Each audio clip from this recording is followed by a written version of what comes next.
गोलियों की आवाज, चीख पुकार और दहशत। सामने आए पहलगाम हमले के वक्त के कई सारे वीडियो। हर तरफ भयावह मंजर, जिसके बाद पूरे देश में आक्रोश है। आतंकियों ने पर्यटकों के ग्रुप को निशाना बनाया, जिसमें 26 लोगों की मौत हो गई और दर्जन भर से ज्यादा लोग इस हमले में घायल भी हुए हैं, जिनका इलाज अस्पताल में चल रहा है। आतंकियों को पकड़ने के लिए सुरक्षा बलों द्वारा सर्च ऑपरेशन चलाया जा रहा है, जहां हर ओर लोग सहमे हुए हैं। लोगों के दिलों में दर्द है। वहीं आम जनता से लेकर विपक्ष सरकार से सवाल कर रहा है कि आखिरकार कैसे इतनी बड़ी घटना जम्मू कश्मीर स्थित पहलगाम में हो गई, जब सरकार सुरक्षा का दावा करती है। वहीं अब समाजवादी पार्टी के प्रमुख अखिलेश यादव ने सरकार को घेरते हुए सवाल पूछा और कहा, जनता को जवाब चाहिए। दरअसल सोशल मीडिया एक्स पर एक के बाद एक ट्वीट करते हुए लिखा।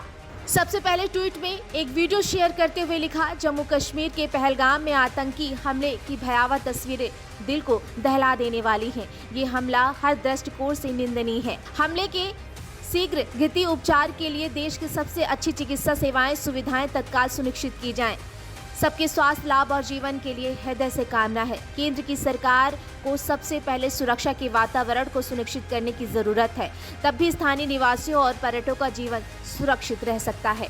वहीं दूसरे ट्वीट में लिखा, केंद्र सरकार को जम्मू कश्मीर में प्राथमिकता के सर्वोच्च स्तर पर सबसे पहले सुरक्षा के वातावरण को सुनिश्चित करने की जरूरत है, तभी स्थानीय निवासियों और पर्यटकों का जीवन सुरक्षित रह सकता है। सुरक्षा से ही भरोसा जागता है और एकता अखंडता का भाव भी। उसके बाद तीसरे ट्वीट में लंबा चौड़ा पोस्ट लिखा है। अखिलेश यादव ने लिखा, भाजपा ने जम्मू कश्मीर के बेहद दर्दनाक हादसे पर बचकाना विज्ञापन चिपकाकर साबित कर दिया है कि भाजपाइयों की संवेदना उनके प्रति शून्य है। उन्होंने अपना जीवन खोया है और जिनके परिजनों पर दुखों का पहाड़ टूट पड़ा है।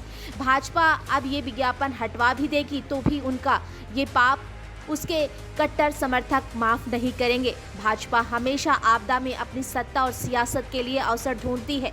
भाजपा अपनी सत्ता के सिवा किसी की सगी नहीं है, घोर निंदनीय है। जब जम्मू कश्मीर में भाजपा सरकार ने सब अपने मन मुताबिक किया है, तो वो इतने अधिक लोगों की असामाजिक मौत के लिए अपनी जिम्मेदारी से पल्ला नहीं झाड़ सकती है। ये केंद्र की सरकार की नाकामी है कि वो पहले से पता नहीं कर पाई कि देश के दुश्मन इतनी विभत्स घटना को अंजाम देने वाले हैं। ये कोई पहली बार नहीं हुआ है। भाजपा सरकार ने अगर पिछले हमलों से सबक लिया होता तो वो पहले से ही सचेत सजग रहती और ऐसे हमलों को रोका जा सकता था, लोगों के जीवन को बचाया जा सकता था। संवेदनहीन भाजपाइयों से आग्रह है कि जिन परिवारों ने अपनों को खोया है, उनका दर्द समझकर कम से कम देश की सुरक्षा को जुमला ना बनाएं। ये असीम दुख की घड़ी है, इसको भाजपाई दिखावटी बैठकों से और झूठी संवेदनाओं से जुटलाने का कुकृत्य ना करें। भाजपाइयों और उनके सगी साथियों के खिलाफ देश भर के करोड़ों लोगों के मन में उठ रहा गहरे दुख, रोष और क्रोध से भरा यह आक्रोशित सवाल गलत नहीं है कि अगर भाजपाई और उसके संगी साथी देश भर के पर्यटकों को जम्मू कश्मीर के भ्रमण पर जाने के लिए प्रेरित कर रहे हैं, उनकी सुरक्षा के पर्याप्त प्रबंध पहले से क्यों नहीं किए गए। जहां हमला हुआ है वहां कोई निर्जन स्थान नहीं था, बल्कि एक चर्चित पर्यटन स्थल था। तभी तो वहां देश के कई प्रदेशों के पर्यटक शुरू इतने प्रसिद्ध स्थान पर सुरक्षा के लिए बैठ के पहले करनी थी।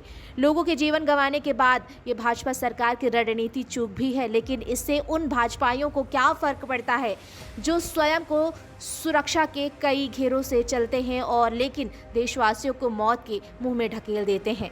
अगर भाजपा सरकार ये बहाना करती है कि हमारे पास सुरक्षा बलों की कमी है, तो इसके लिए भी भाजपा सरकार ही जिम्मेदार है। सुरक्षा बलों की संख्या घटाकर 2 नए दर्जे की सुरक्षा उपकरणों, अस्त्र शस्त्र व युद्ध वाहनों को खरीद कर तथा अग्निवीर जैसी योजनाएं लाकर भाजपा देश की सुरक्षा तो जो समझौता कर रही है वो क्षम्य नहीं है।